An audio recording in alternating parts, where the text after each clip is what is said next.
I sat in the large conference room, the air thick with the smell of strong coffee and the sharp feeling of high stakes. This was the final pre-submission meeting for the Atlas project. For 6 long months, this project had been my entire life. It was a huge, complex proposal worth $900 million, almost $1 billion, and I, Anya, had been the person leading the whole thing. I had worked late nights and early mornings, pouring all my best ideas and energy into every single detail. My director, Sloane, stood at the front of the room, using the projector to show the final document's cover page on the screen. My heart felt warm and proud as I looked up. I was ready to see my name, my official title, Lead Architect, Anya Sterling. But then the brutal, silent shock hit me right in the chest. I stared at the bright white screen. My name was not there. It was completely gone. The title, Lead Architect, had been erased, and the space where my name used to be was simply blank. In its place, shining brightly at the very top of the page, was only Sloane's name. Sloane Vance, Project Director. The erasure was not an accident. It was a loud, clear message. It was a public, cruel slap in the face in front of the whole team. My 6 months of dedication and brilliance had been completely wiped away by her single, cold act of betrayal. The room was silent. Sloane didn't even look at me.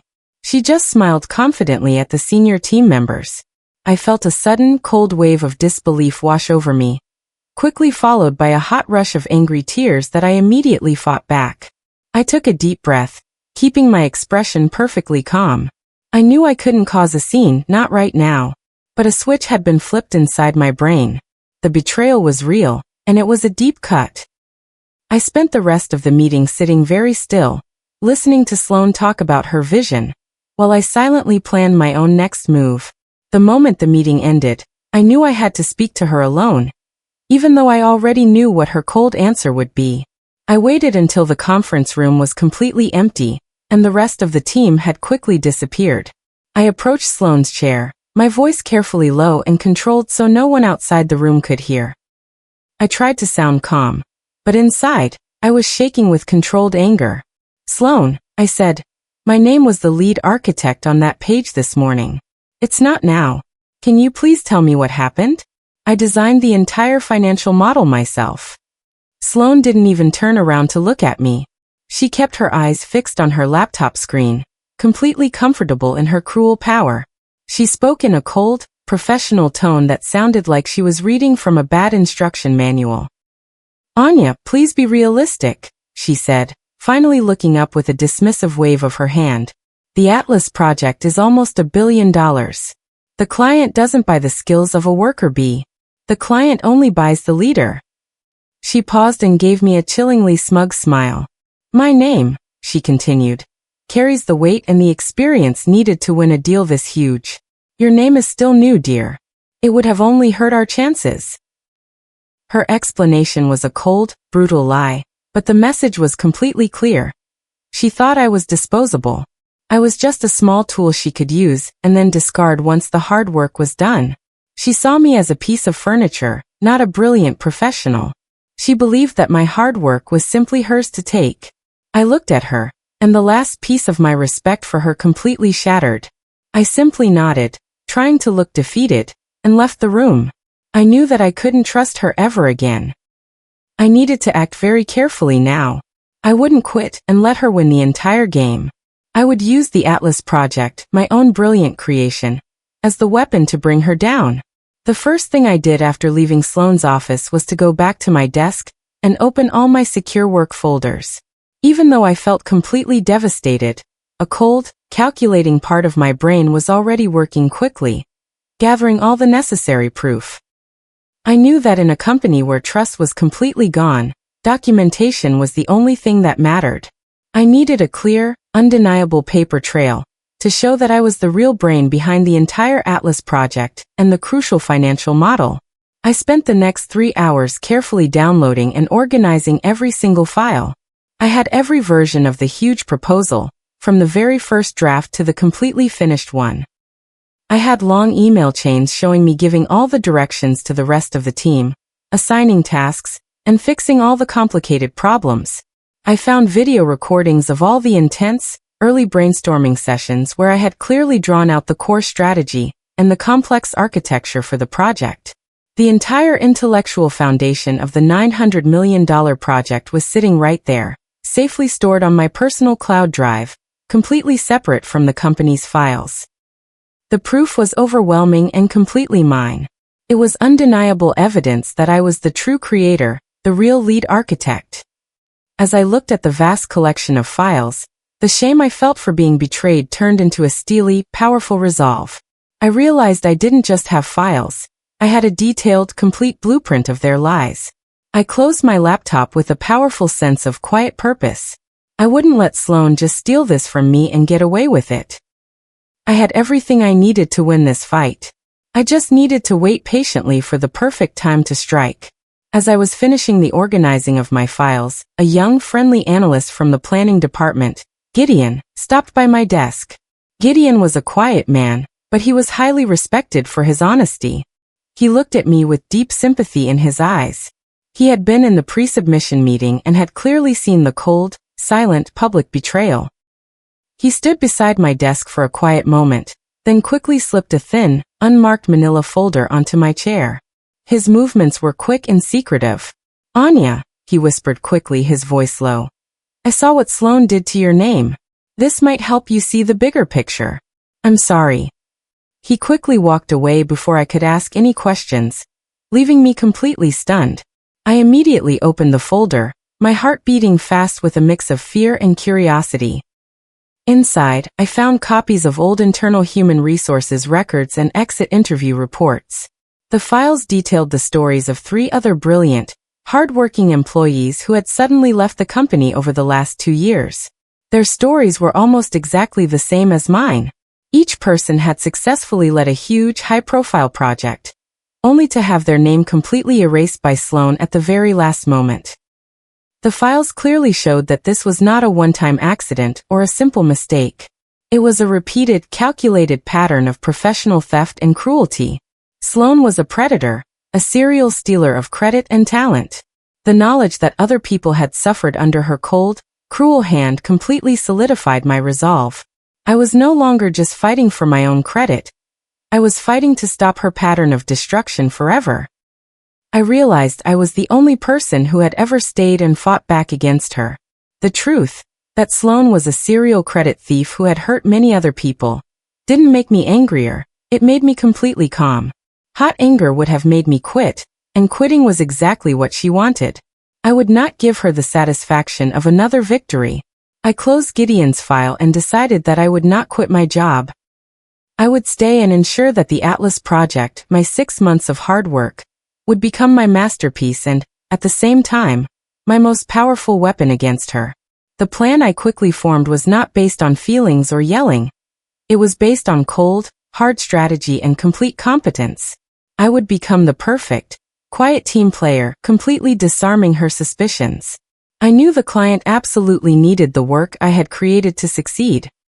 If they won the $900 million contract, they would need the person who truly understood the complex structure to manage it. Sloane couldn't fake competence forever. She could steal a title, but she could never, ever steal my deep, brilliant knowledge. I had built the house. She only had the keys to the front door. I looked around the office, already feeling like a secret agent operating completely behind enemy lines. My goal was simple: make myself completely and totally indispensable. I would create a situation where the client would be forced to ask for me, Anya, by name, or the entire $900 million project would completely fall apart. The long game had begun, and I was going to play it with absolute precision and patience. My new, cold strategy started immediately. I completely put on the performance of a perfect, supportive team player. I went to Sloane's office the next morning and completely pretended to accept her cruel decision. I told her I understood the strategic value of her name on the proposal, and that my only goal was to see the Atlas project completely succeed. "I'm fully committed, Sloane," I said, trying to sound completely sincere and humble. "I just want to help us win." This act of complete submission immediately disarmed her. Sloane looked at me with a slight surprise, completely expecting me to be angry and quit my job, just like the other employees she had hurt. Instead, she saw a quiet, hard-working subordinate who was completely dedicated to her success. She even patted my shoulder lightly, a cruel gesture of ownership. "That's the spirit, Anya," she said, completely falling for the trick. "Teamwork always makes the dream work." By completely pretending to be her loyal supporter, I made myself invisible and safe from her immediate suspicion. She thought she had broken me and placed me back in my box. But in reality, I had just bought myself valuable time and space to plan my next devastating move. I knew I needed to create an unavoidable trap inside the huge proposal itself. A trap that only I could spring. I was the architect, and I was building my signature directly into the heart of the project's design. The most important part of the entire $900 million proposal was the complex, brand-new financial model that I had created. It was an elegant, complicated system that calculated risk and predicted future returns. I called it the Dynamic Risk Assessment Model. This model was my personal architectural signature. It was so complex, so unique, and so deeply connected to my specific way of thinking that I knew no one else, especially not Sloane, could truly understand its core logic, let alone defend it under the pressure of a tough client interrogation. I subtly engineered a unique feature into the model. I created a small, hidden logical watermark, a very specific, complex loop in the calculations that was completely necessary for the whole thing to work, but it was designed in a non-obvious way. If anyone tried to explain the model without knowing this secret, subtle loop, their explanation would immediately sound confused and hollow. Sloane could read the introduction and the conclusion, but she could never ever read the beautiful, intricate code I had written.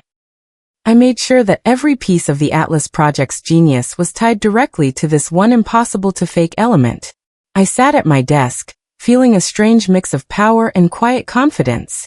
I had made myself completely indispensable. I had turned my intellect and my brilliant work into a powerful, invisible shield and a deadly silent weapon. I was ready for the next phase of my long, patient plan, getting the client's attention. I knew I needed a small, subtle message to reach the client directly, a whisper in their ear that would point them toward my specific, complex work. I had a completely professional and respectful relationship with Leo, the client's mid-level tech lead. Leo was a smart, cautious man who valued real competence and facts over empty titles. He was the one who would be reading the proposal's technical details. I knew he was looking for true innovation and genius, not just a director's name. I casually sent Leo a short email asking a quick, simple question about a completely different, small-time project, just to start a polite conversation. He replied immediately. In my final response to him, I casually mentioned the Atlas project. I wrote, "I'm just wrapping up the big Atlas project, and I'm proud of one small thing in it. A key innovation in the financial risk model.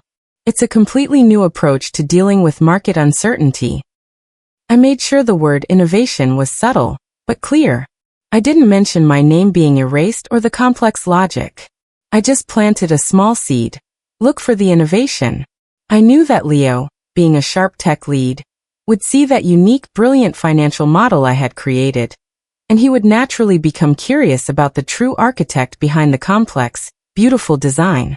I had successfully sent a small, perfectly aimed arrow right into the heart of the client's review team. Now all I had to do was wait for them to read the huge proposal and ask the first critical, important question. The huge, final $900 million proposal for the Atlas project was officially submitted under Sloane's name alone. The moment the electronic submission was confirmed, the office exploded into a loud, celebratory party. Sloane, of course, was the complete star of the show. She walked around the office, accepting loud congratulations and taking all the credit for the entire, visionary leadership that would supposedly win the massive deal. The CEO even stopped by her desk to give her an expensive bottle of champagne and praise her tireless work. I stood quietly near the office kitchen, holding a plastic cup of cheap soda. I smiled widely and clapped along with the entire team. I offered Sloane a completely sincere-sounding congratulations, telling her, "That was a huge accomplishment, Sloane. Now we just have to wait." I was the perfect, supportive team player, completely invisible in the joyful, loud chaos. No one in the office, except for the quiet analyst Gideon, suspected the deep, dark game I was playing. I knew that the most dangerous part of the whole plan was over. Now the huge proposal was completely out of my hands and in the hands of the client. The real work of the Atlas project would now begin to talk for itself. My time for action was over. My time for patiently biding my time had begun. I knew that the complexity of my work would soon become a giant, huge problem for the person who had completely stolen the credit. I had set a quiet, unavoidable time bomb right at the heart of their biggest deal, and I was just waiting for it to finally explode. Just a week after the submission of the Atlas project, my phone rang. The number was completely unknown, but the voice on the other end was professional and extremely friendly. It was a prestigious headhunter from a famous big-name firm. She had heard quiet whispers floating around the industry about the huge, impressive, innovative proposal that my company had just submitted. She didn't mention the Atlas project by name, but she clearly knew all about it. Ms. Sterling, she said smoothly, we've heard you are the real talent behind some of your company's most complex work. We have a directorship role that might be a much better fit for your level of talent. I was calm, but inside, I felt a rush of quiet excitement. This was the second part of my patient plan working exactly as it should. Even though Sloane had erased my name from the cover page, she couldn't erase my entire reputation in the industry. The best work always speaks for itself. I politely agreed to a discreet, completely secret interview, emphasizing that I was only exploring options, not actively looking to leave. I wanted to keep all my cards close to my chest. I knew that having a solid, outside offer in my back pocket was absolutely critical for the next stage of my plan. It was my complete independence, my freedom, and my absolute protection from any revenge from Sloane and the company. It gave me the power to walk away completely clean, with a much better job and the respect I deserved. I was not just interviewing. I was silently preparing my final, powerful escape route. The timing was absolutely perfect, and I knew the client's questions would start very soon. The client's first round of tough, detailed questions finally arrived at the office. The email was long and highly technical, and it was immediately forwarded to the entire project team. Most of the questions were simple requests for clarification, but one question in particular completely stood out. It was directed straight at the core of my intellectual fingerprint, the logical watermark I had built into the proposal. The question was specific and completely focused. Page 47, the dynamic risk assessment model. Can Ms. Anya walk us through the core algorithm? Its complexity is impressive, and we need a complete technical review of its core assumptions. The simple, terrifying question completely bypassed Sloane's title and went straight for the actual competence. They had not asked for the project director, Sloane Vance. They had asked for Ms. Anya, because my subtle whisper to Leo had worked perfectly. They had seen the innovation, and they wanted to speak directly to the person who had actually created it. I saw the email land in my inbox. I smiled to myself, a small, triumphant smile that no one else could see. My heart filled with a huge sense of vindication. The trap had been perfectly set, and the client had just walked right into the middle of it. The complexity of my own work, which Sloane had casually tried to steal, had now become her biggest and most unavoidable problem. Now, I just had to wait patiently and watch her cold, powerful panic begin. Sloane was completely unprepared for the client's specific, highly technical question about the dynamic risk assessment model. She immediately called an emergency, closed-door meeting with the internal team. She was pacing quickly and anxiously around the room. She was arrogant, but she was not stupid. She knew this question could completely sink the entire $900 million deal.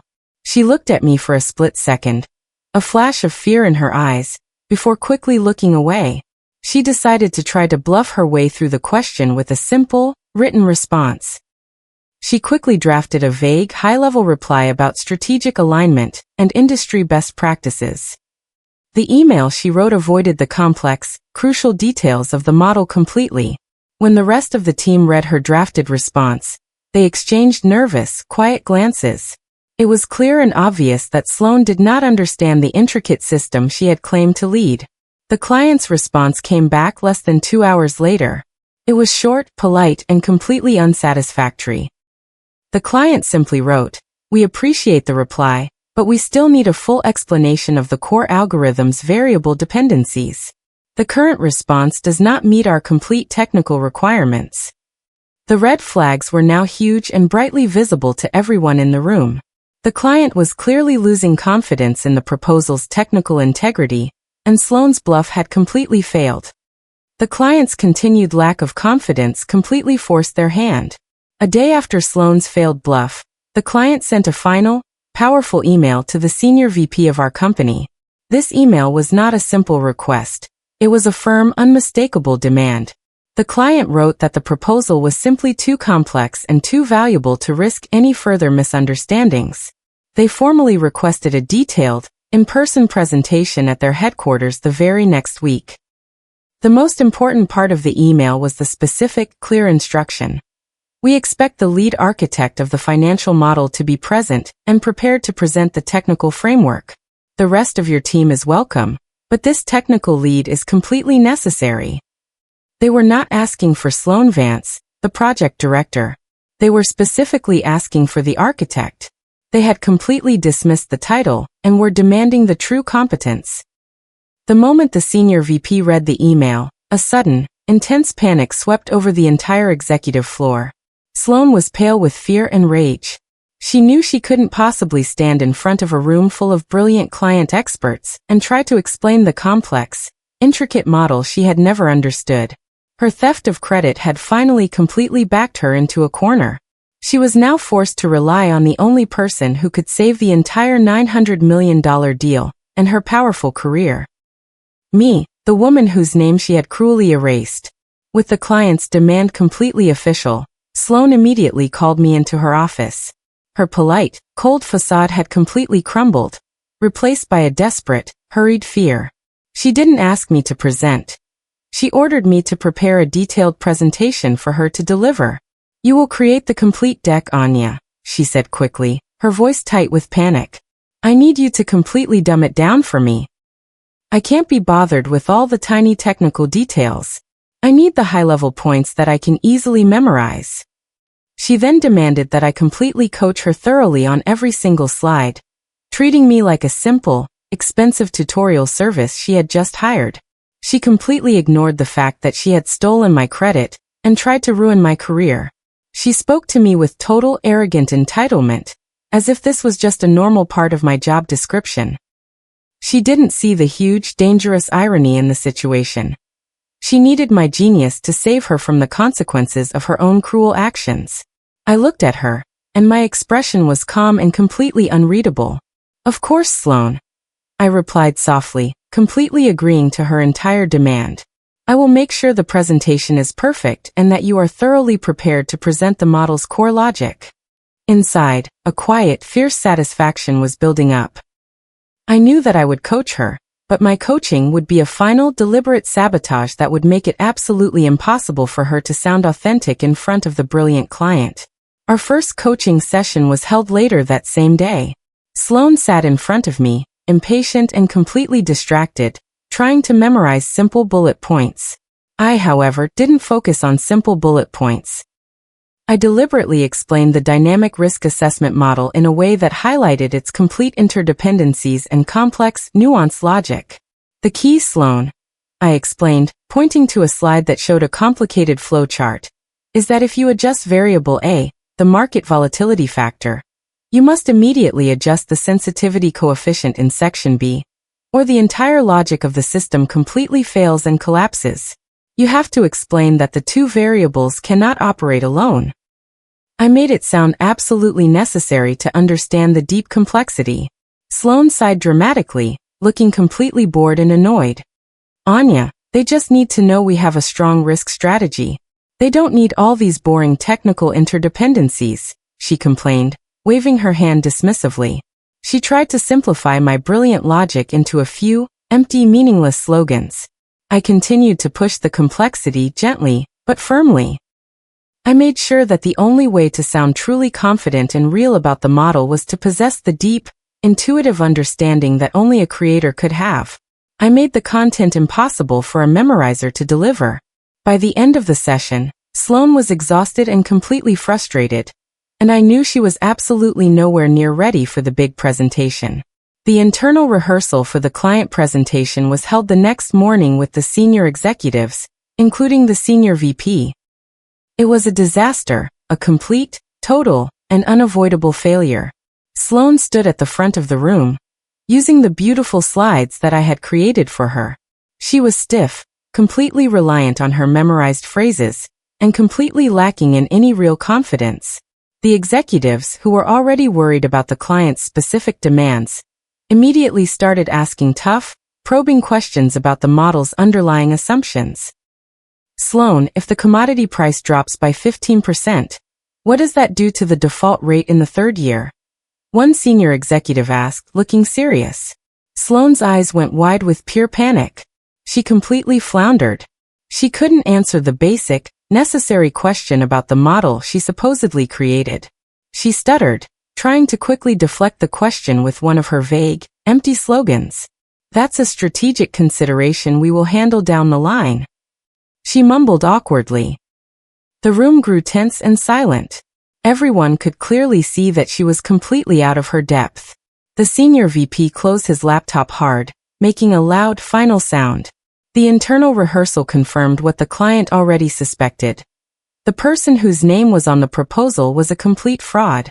The $900 million deal, the biggest in the company's history, was now completely in serious danger because of Sloane's cruel, foolish theft. After the disastrous, highly embarrassing rehearsal, the senior VP, a serious, powerful man named Mr. Vance, pulled me aside immediately. He looked completely stressed and his voice was low, tight with immediate pressure. Anya, he demanded, this is a $900 million deal. What the hell is completely going on with that financial model? Sloane clearly doesn't understand any part of it, and we are going to lose the deal because of her. I looked directly at Mr. Vance, my face completely calm. This was the exact, perfect moment I had been patiently waiting for. I didn't complain about the credit theft or my name being erased. I spoke only about the crucial business risk. Sir, I designed the entire model. I stated clearly, my voice steady and firm. I built the dynamic risk assessment model from the ground up, and it is a completely unique system. Sloane simply requested that I hand over the finished deck and the final credit. I continued, delivering my quiet, strong ultimatum. The client will immediately ask deep, fundamental questions that require a detailed, intuitive knowledge that only I possess.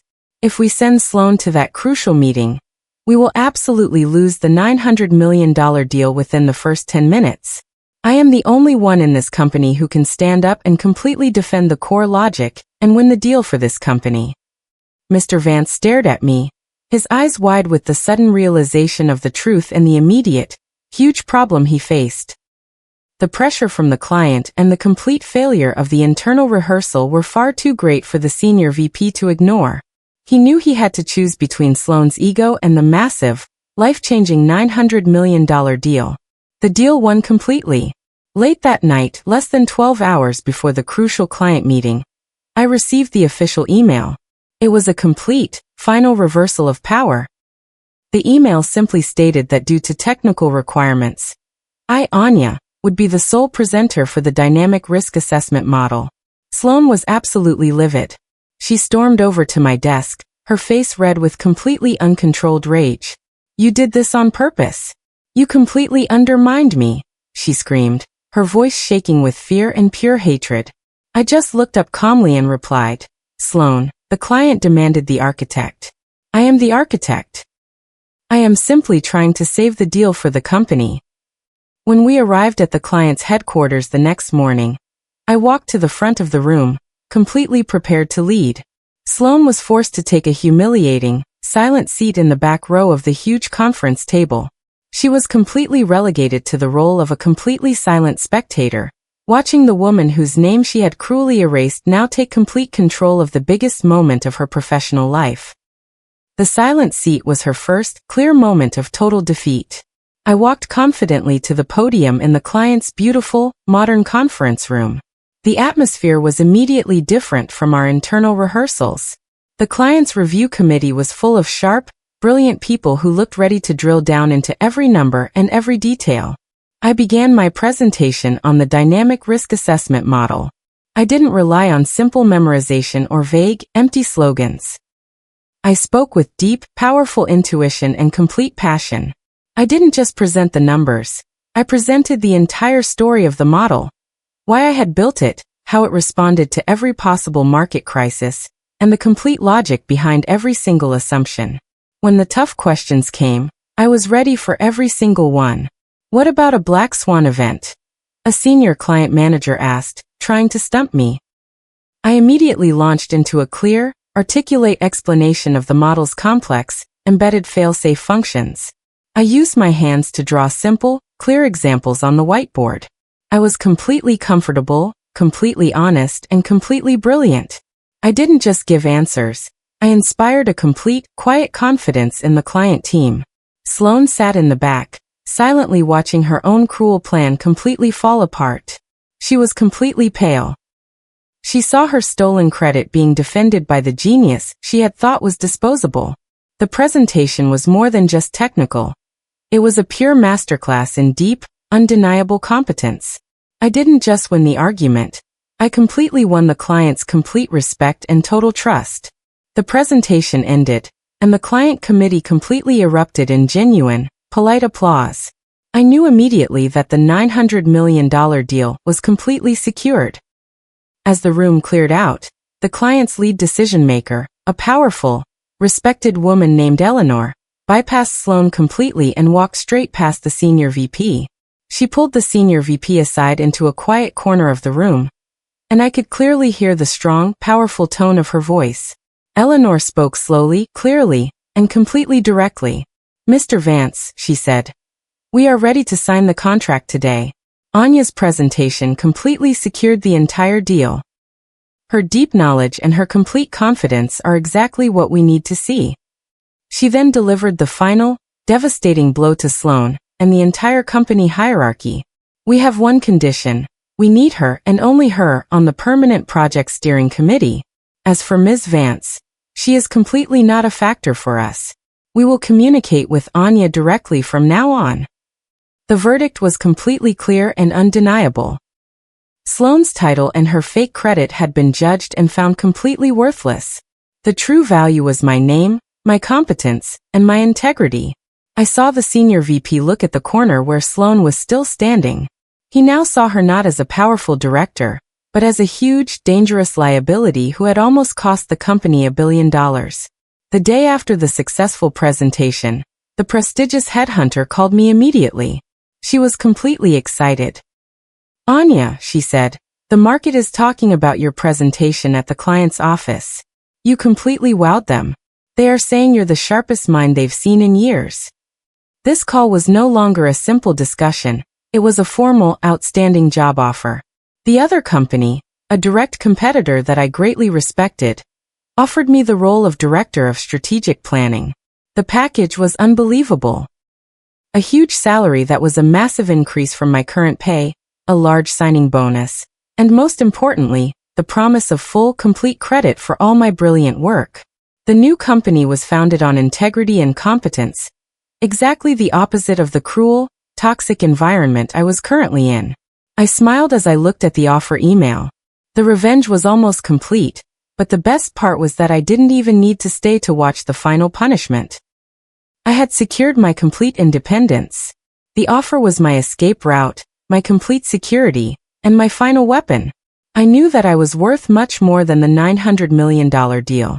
I was worth a directorship at a much better company, and I had earned it completely on my own terms. The moment the senior VP and the CEO found out about the huge $900 million deal being completely dependent on Anya, and then immediately learned about the massive, outside offer, a wave of desperate panic swept through the very top of the company. The CEO, a very powerful man who almost never spoke to people at my level, immediately called me into his huge, fancy office. He was trying to be calm, but his face was completely pale with fear. He couldn't afford to lose the client's trust or the entire deal. He presented a completely desperate counteroffer. "Anya, we realize we have completely mishandled your role," the CEO said, trying to look sincere. We are immediately promoting you to director. We will match the competing salary, and we will give you a huge bonus for the Atlas project. We will completely fix this. We need you to stay and secure the client's trust." The desperation in his voice was a clear, sweet victory. He was not rewarding my hard work. He was desperately trying to stop a huge, massive catastrophe. The whole world of power and money had completely bowed down to my pure, undeniable competence.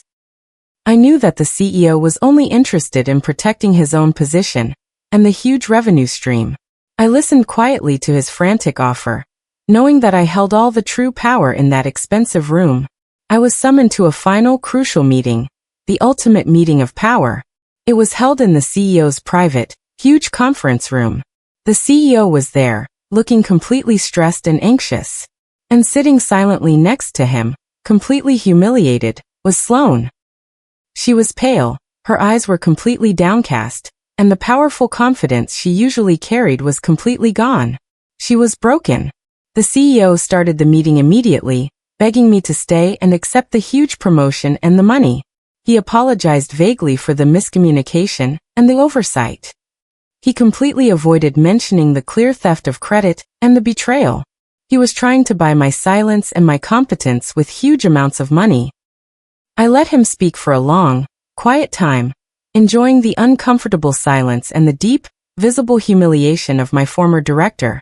Finally, when he was completely finished, I leaned forward.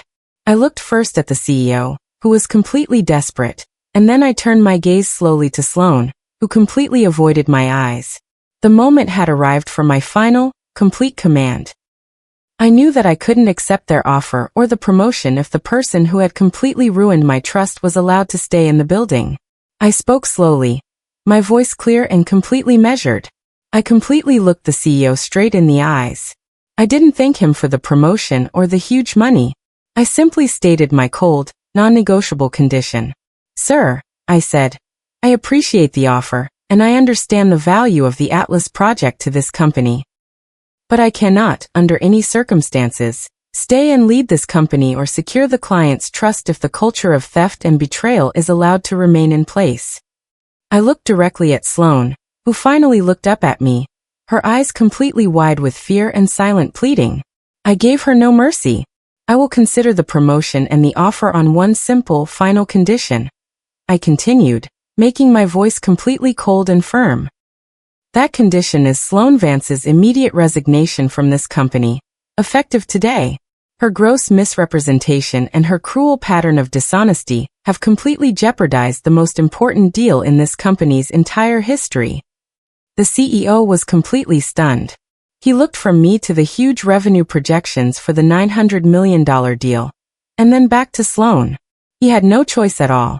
He knew he had to save the money. The look on Sloane's face was one of complete, utter, painful defeat. She had lost everything because of her own arrogant greed. The CEO's decision was immediate and final. The huge revenue of the $900 million deal was far more important than one disgraced director.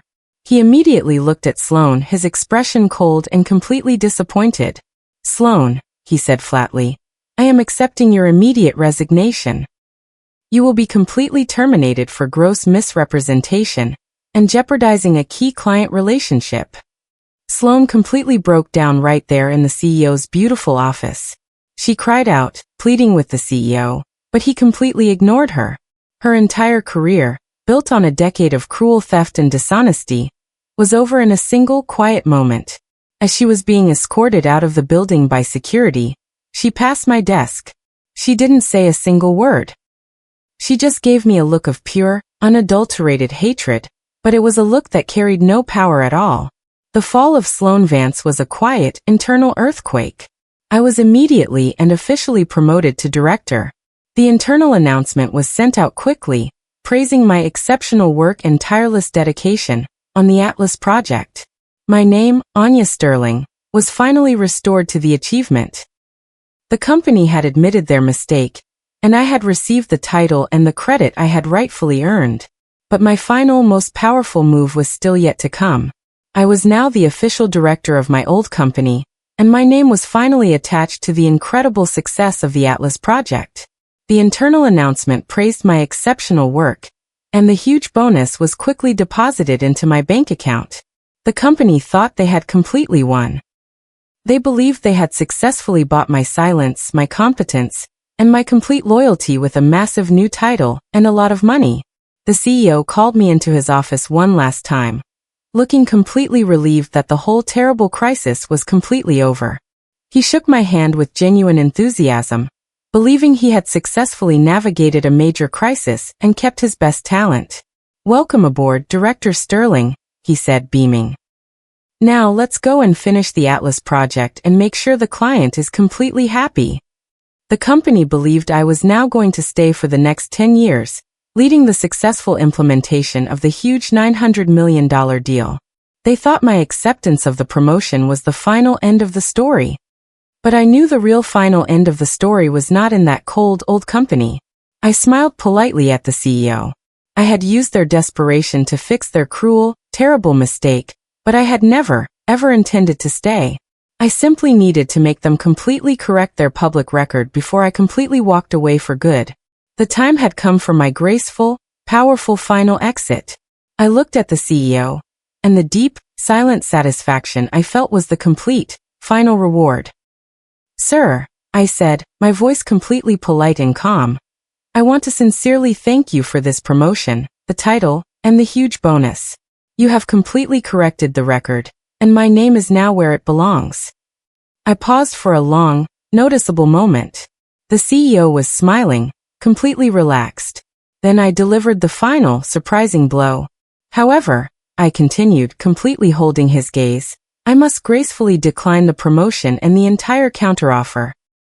I will not be staying with this company." The CEO's smile immediately froze on his face. He stared at me, his eyes wide with pure, stunned defeat. He could not believe what he had just heard. "But, why?" he stammered, completely unable to form a coherent thought. "We gave you everything you wanted. The directorship. The money." I simply replied, "Sir, you did not offer me a promotion. You offered me a cage built of money to stop me from exposing your company's deeply flawed, cruel culture. I have already accepted a much better offer from a competing company that values integrity and complete honesty over theft and titles. I came back only to complete 2 tasks. Secure the Atlas project and ensure Sloane was gone. Both tasks are now complete. My last day is today." I walked out of the office, leaving the CEO completely speechless in his expensive, huge room. I started my new, exciting role the very next week. My new company was completely different. It was full of kind, supportive people who valued collaboration and honesty. My first day as the Director of Strategic Planning felt like a new, fresh start, not just a job. My new office was beautiful, and the atmosphere was full of positive energy and excitement. The most exciting part was that my first official task was to completely lead the implementation of a brand new, even more ambitious project than Atlas. The company completely trusted me. They gave me the full, necessary budget and the power to build my own highly competent team from scratch. I immediately hired Gideon, the honest analyst who had given me the crucial files about Sloane's pattern of cruelty, promoting him to a senior, respected position. I even hired Leo, the client tech lead from the Atlas project, who had recently decided to leave the old company because of their clear lack of ethics. I surrounded myself with people of complete, deep integrity. I knew that the honest, high-quality work I was doing now would be my true legacy. I had escaped the toxic, cruel environment and landed completely clean in a place where my talent was truly valued, not just stolen. I was building something real and powerful, and I was doing it all with my name completely on the letterhead. Weeks later, I quietly received some interesting news from my old network in the industry. The information confirmed the final, inevitable piece of poetic justice. My old company, the one I had just left, was completely struggling. The Atlas project, the huge deal I had secured, was quickly becoming a massive, uncontrollable burden for them. Not the great victory they had expected. The client, Eleanor, was now extremely demanding and completely difficult because the company couldn't deliver the necessary technical expertise. Without me, the only person who truly understood the complex, intricate dynamic risk assessment model, The entire project was now plagued by huge implementation errors and severe delays. No one left in the old company could completely navigate or fix the complex, massive system I had built. They had lost the brilliant architect and were left only with the cold, expensive shell of the building. The CEO had saved the $900 million contract, but he had lost the absolute necessary competence to execute it.